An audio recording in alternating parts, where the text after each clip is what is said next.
Hello students. So in today's session we are going to discuss about the rules of debit and credit. Okay?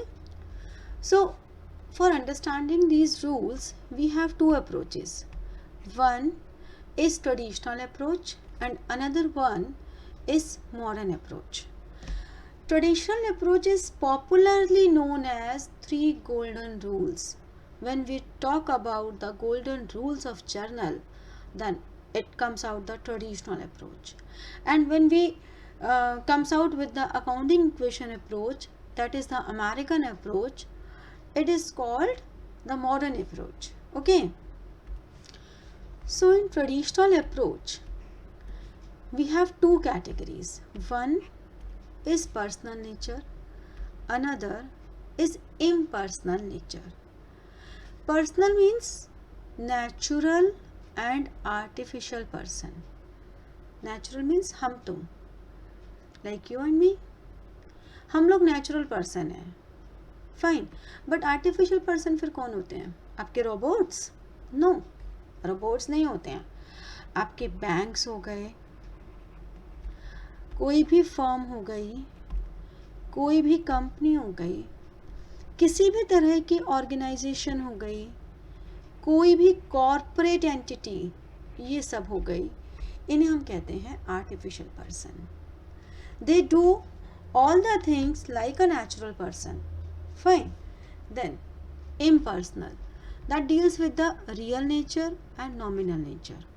Real is assets and nominal is all the expenses, losses, incomes and gains. So under traditional approach, all the accounts are divided in two categories, personal and impersonal, which is impersonal is further categorized into real and nominal. So in the personal nature, the categories come are like any company, any debtor and creditor. कोई भी debtor या creditor या तो कोई firm होगी या कोई natural person होगा. Fine.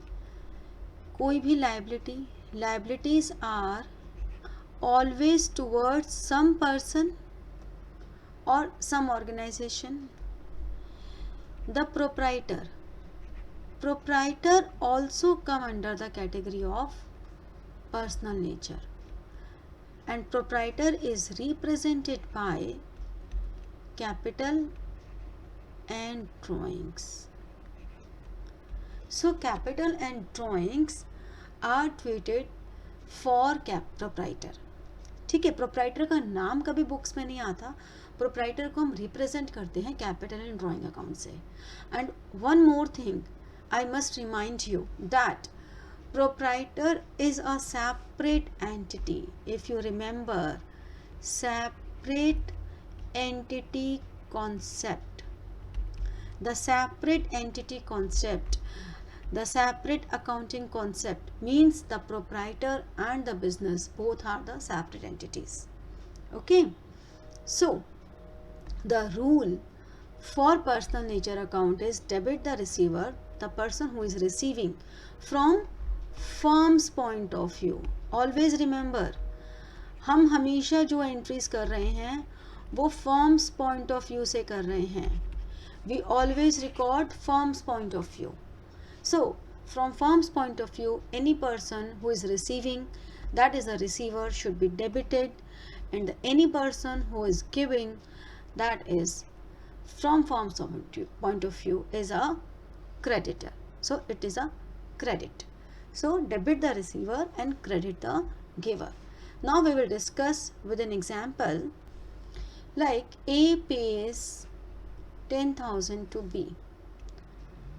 Now if we are recording in the books of A and these are books of B, so from A's point of view, B is receiver. From A's point of view, from the firm of A, B is the receiver because A pays 10,000 to B. So as B is the receiver, so B should be debited in the books of A. And in the books of B, A is the giver. So A is the giver and in the books of B, A should be credited. So हम हमेशा firm के point of view से देखते हैं, हम कभी भी अपने पॉइंट ऑफ व्यू से नहीं देखते हैं. ठीक है, हम ए की बुक्स बनाएंगे तो हम ए के पॉइंट ऑफ व्यू से देखेंगे कि ए के लिए क्या है. B is the receiver and B के लिए A is the giver. Okay, then real nature account. As I told you earlier that real nature account deals with the assets, all types of assets. All types of assets मतलब fixed assets हो गए, current assets हो गए, intangible assets हो गए. अब ये सारे assets की जो definition है, all the types of assets and all the types of further another terminologies of accounting terminologies and the accounting principles, please stay with us and you can watch in the other sessions that we discussed about various principles, conventions, concepts and accounting terminologies. Okay, now again come to the point that in the real nature account we deal with the asset. If assets coming into the business, that is our debit. If any asset is going out from the business, that should be credited from firm's point of view. Like purchase machinery. अगर हमने machinery purchase की तो we have two accounts, machinery and cash. अब अगर हम बात करें तो दोनों ही हमारे लिए असेट्स हैं. मशीनरी बिजनेस में आ रही है सो it should be debited. Cash है ये भी असेट लेकिन ये बिजनेस से जा रहा है, goes out, so it should be credited. So हमारे पास ट्रांजैक्शन में क्या आएगा, machinery will be debited and the cash will be credited. Okay, इस तरह से रियल नेचर ट्रांजैक्शंस को हम करते हैं. नेक्स्ट हमारे पास आता है नॉमिनल नेचर. नॉमिनल नेचर का मतलब क्या हुआ, किसी भी तरह का एक्सपेंस है, लॉस है, इनकम है, गेन है, they all are recorded as per the rule of nominal nature. And rule क्या है इसका, debit all expenses and losses and credit all incomes and gains. अब इस रूल को हम कैसे यूज़ करते हैं, देखो रेंट पेड. सबसे पहले हम रेंट पेड की बात करते हैं. अगर हमने रेंट पे किया तो रेंट और कैश. रेंट हमारे लिए एक्सपेंस है, ठीक है, एक्सपेंस है, नॉमिनल नेचर है, डेबिट होगा. कैश हमारे लिए असेट है तो रियल नेचर है और जा रहा है बिजनेस से, गोज आउट, तो ये क्या होगा, क्रेडिट.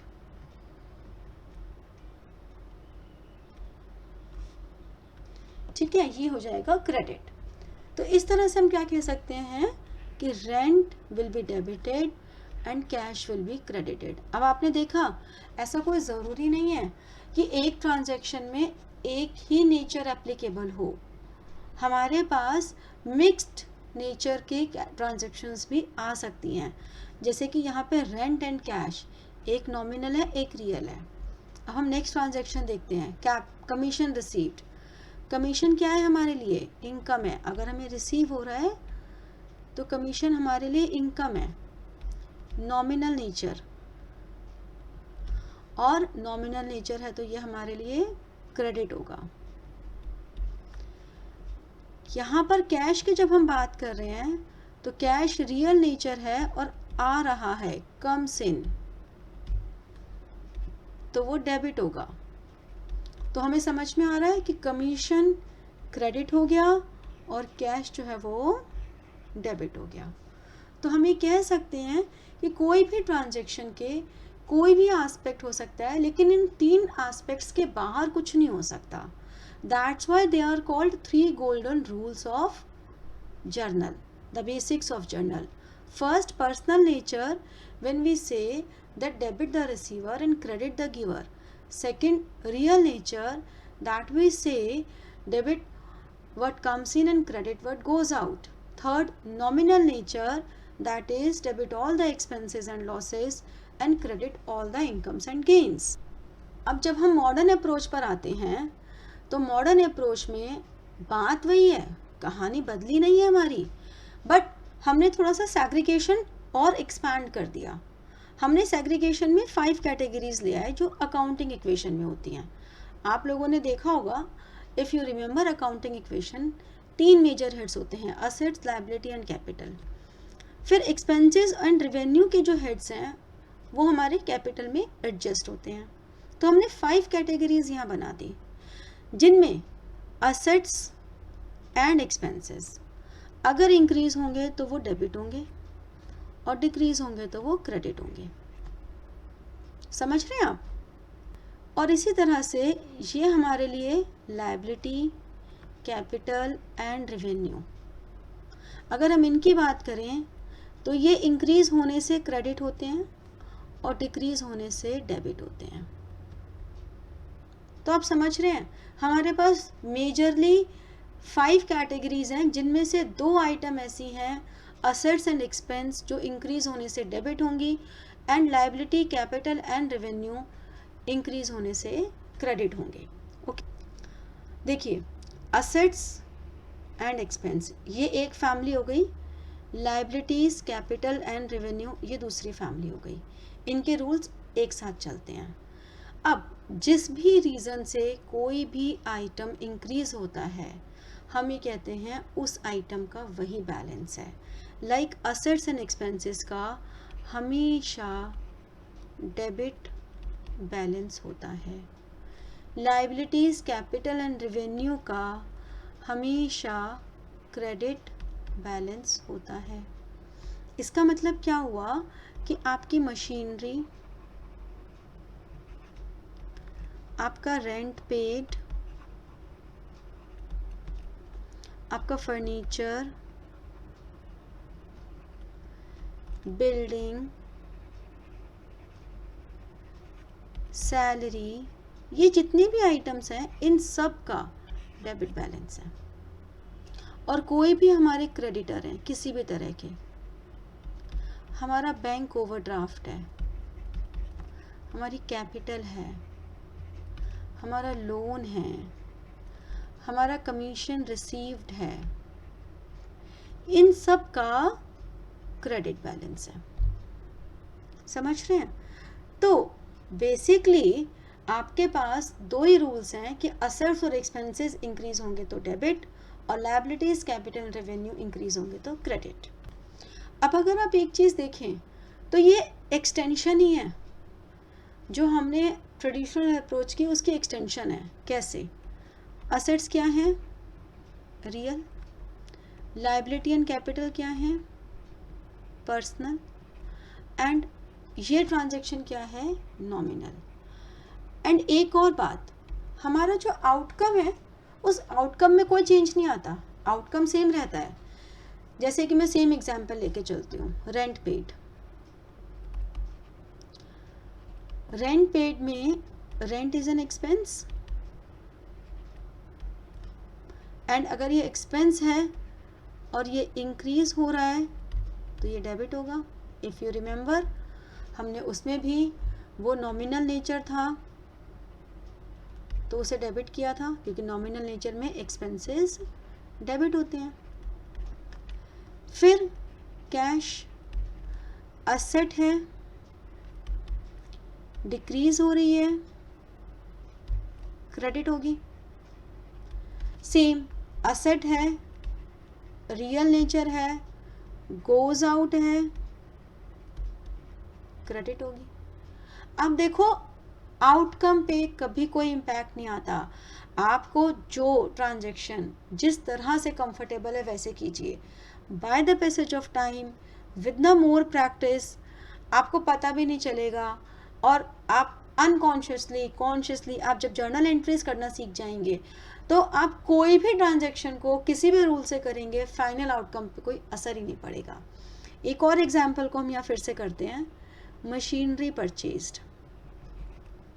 हमने कहा मशीनरी परचेज्ड की, अभी हम मॉडर्न से लेके चलते हैं, दोनों हमारे लिए एसेट है।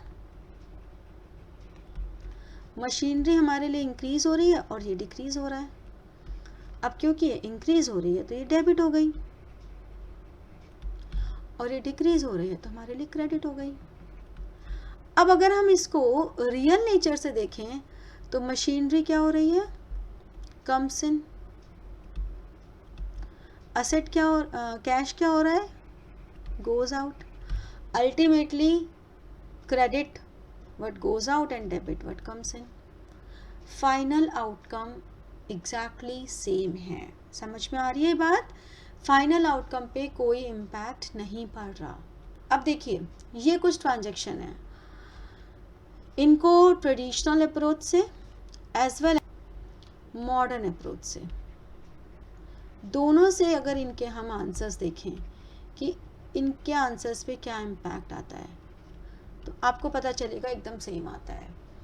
लेकिन एक बार आप इसे ट्राई करेंगे, इसके सॉल्यूशन के लिए stay in touch with us. हम लोग नेक्स्ट सेशन में इसके आंसर्स को डिस्कस करेंगे, फर्दर मोर कैटेगराइजेशन करेंगे, how to divide different transactions with a different approach in the different categories, and then how to put these transaction in journal format, then further another books. So be in touch for more channel, for more videos, for more lectures. Subscribe this channel, share with your friends as much as you can possible, and आपको अगर किसी भी topic की assignments चाहिए या किसी भी topic के आपको वीडियोस चाहिए, लेक्चर्स चाहिए, तो आप कमेंट बॉक्स में डाल सकते हैं। आप मेल भी कर सकते हैं rajshri.tutorials@gmail.com। नेक्स्ट सेशन में हम इसके सॉल्यूशन के साथ मिलेंगे। So till that time, good luck to all of you, best wishes, thank you.